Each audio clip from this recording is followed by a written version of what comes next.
Welcome. In this first outcome, we're going to look at how markets actually work, and at the heart of it sits the tug-of-war between demand and supply that sets the prices we all pay. Let's start with the basics. What do economists actually mean by a market?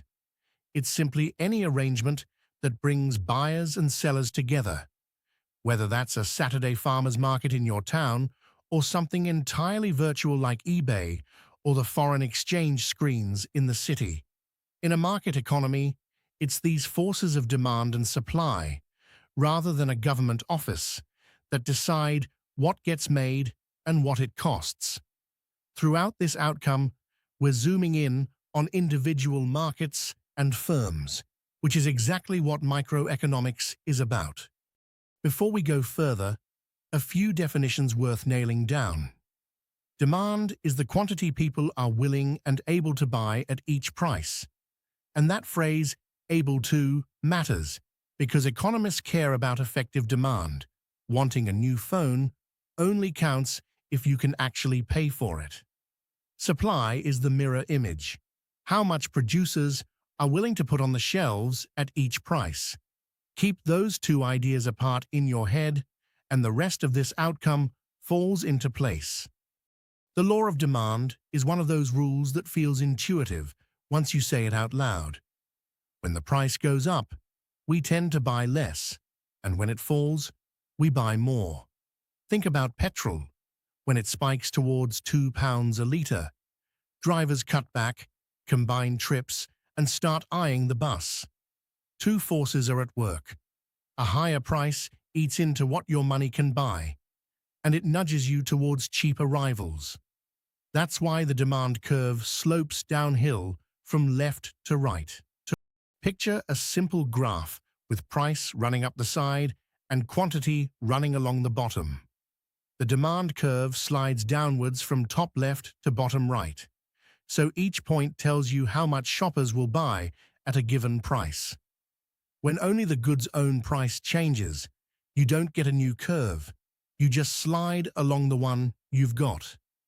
A cinema dropping its ticket price on a quiet Tuesday is moving along its demand curve as more people decide it's worth a trip.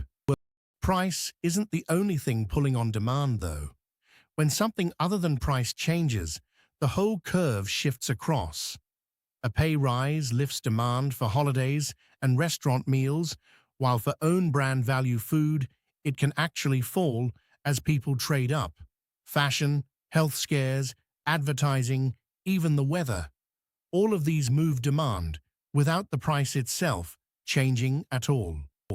Let's make those shift factors concrete. In a booming economy, restaurant bookings climb as households feel richer. Tastes move too. Look at how demand for plant-based food has surged in British supermarkets over the last decade. Related goods matter as well. If coffee prices jump, some drinkers switch to tea. And if petrol gets dearer, appetite for big thirsty cars cools off. And a growing, aging population steadily lifts demand for things like social care. Here's the distinction that trips up more students than any other, so it's worth slowing down. If the good's own price changes, you move along the demand curve. If anything else changes, the whole curve shifts. Rightwards for an increase, leftwards for a decrease. Say strawberries get cheaper, that's a movement along. But if a heat wave suddenly has everyone craving strawberries at any price, that's a rightward shift. Always ask yourself, was it the price or was it something else? This slide shows demand shifting bodily to the right, from the original curve out to a new one further along. At every single price, buyers now want more than before, maybe because incomes rose or a clever advertising campaign did its job. Think of the buzz around a new games console after a glowing review. The same price, but far more people queuing. The result is a fresh equilibrium with both a higher price and a higher quantity. Now let's flip to the sellers. The law of supply says that a higher price tempts firms to produce more, so the supply curve slopes upwards. Higher prices make it worth covering those rising costs of squeezing out extra output. But non-price factors shift supply too. When wages, raw materials, or energy get dearer, the curve slides left, and when better technology cuts costs, it slides right. The energy price shock a few years back pushed many firms' supply curves leftward almost overnight. Supply works just like demand on this point. If the goods own price changes, firms simply move along their supply curve. But if costs, technology, or taxes change, the whole curve shifts. A bumper wheat harvest shifts the supply of bread rightwards, more available at every price, while a poor harvest or a spike in energy bills shifts it left. In the real world, rising input costs are one of the commonest reasons supply pulls back. Here, the supply curve moves out to the right, which happens when production gets cheaper or technology improves. At every price, firms are now willing to supply more. Flip it around, and a leftward shift is what you'd see after a spike in energy or wheat prices. Either way, when supply shifts, both the market price and the quantity traded settle at a new point. So, where does the price actually settle? Equilibrium is the price at which the amount buyers want exactly matches the amount sellers offer, the point where the two curves cross and the market clears. Set the price too high, and you get a glut. Think of unsold Christmas stock being slashed in the January sales. Set it too low, and shelves empty as buyers scramble and bid the price back up. These pressures nudge the market towards balance all on their own. On the graph, equilibrium sits where demand meets supply, at a price we can call the equilibrium price and a matching quantity. Above that price, there's a surplus weighing the market down. Below it, a shortage pushing it up. Only right at that point is there no reason for the price to budge. Concert tickets show this nicely. Price too low, they sell out instantly and reappear on resale sites at the true clearing price. Let's put numbers on it with a weekly market for punnets of strawberries. At £3, shoppers want 200, but growers offer 500, a surplus of 300, so the price drifts down. At £1, it flips. Buyers want 500, sellers offer only 200, a shortage that pushes the price up. The two forces meet at £2, where demand and supply both sit at 350, and the market clears. And if a heat wave lifts demand to 450, that temporary shortage nudges the price up until the two match again. Beyond just setting a number, price quietly does three jobs at once.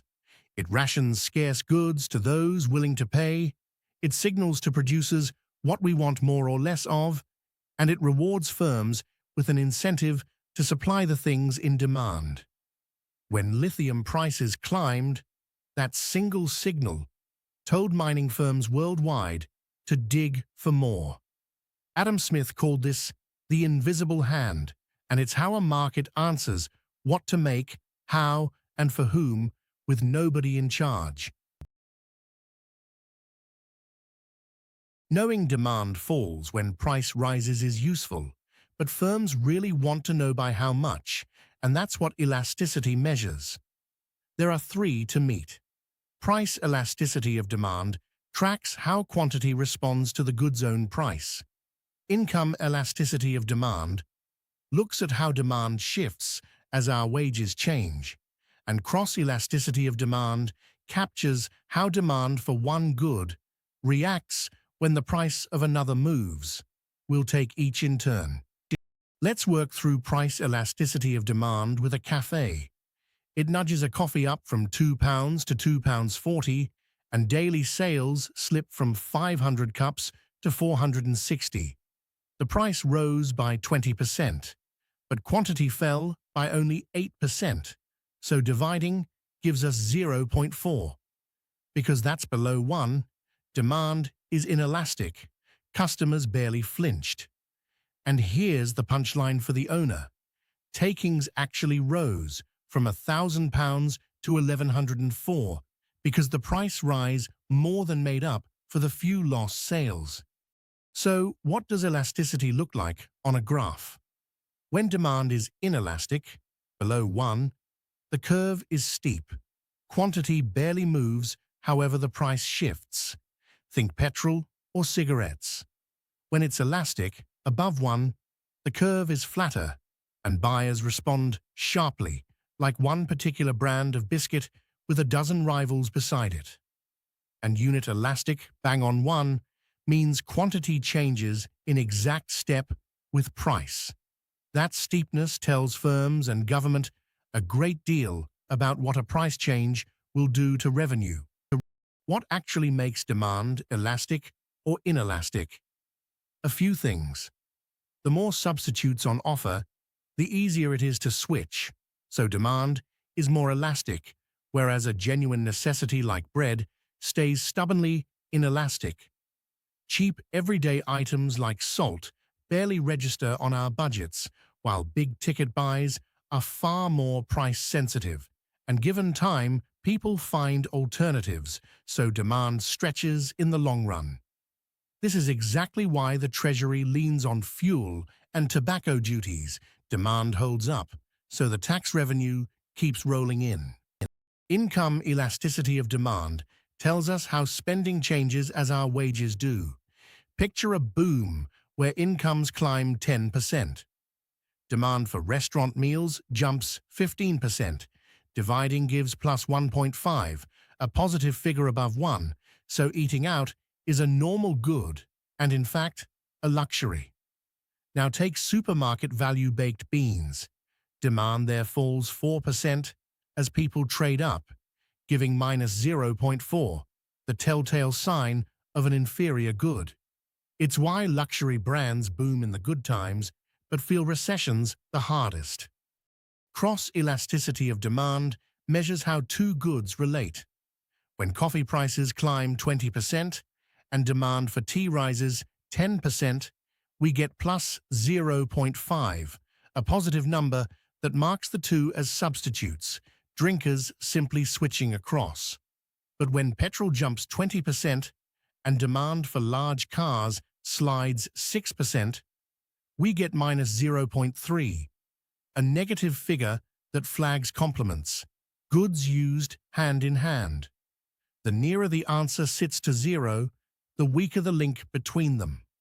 Let's gather the three together.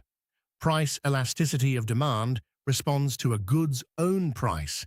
Below 1, it's inelastic, above 1, elastic, and the sign is always negative. Income elasticity of demand responds to changes in income, positive for a normal good, above 1 for a luxury, and negative for an inferior good. And cross-elasticity of demand responds to the price of another good, positive for substitutes, negative for complements. Sign and size together tell the whole story. Let's draw the threads together. Demand slopes down and supply slopes up. And remember, a change in the good's own price is a movement along the curve, while anything else shifts it. Non-price factors like income, tastes, and related prices move demand, while costs, technology, and taxes move supply. Where the two meet is equilibrium, and any surplus or shortage nudges the market back to that clearing price. And the three elasticities of price, income, and cross tell us precisely how demand responds when the world changes around it. That brings Learning Outcome 1 to a close, where we've traced how demand and supply meet to set prices and share out scarce resources, and how elasticity measures the response. To deepen it, the reading list points you to solid textbooks like Sloman and Mankiw, alongside more current sources. The Economist for lively market coverage, and the Office for National Statistics for real UK price data. The Competition and Markets Authority case files are well worth a browse too, if you'd like to see these ideas playing out in actual British markets. Take a look at whichever suits you, and everything for the unit is waiting on the Moodle.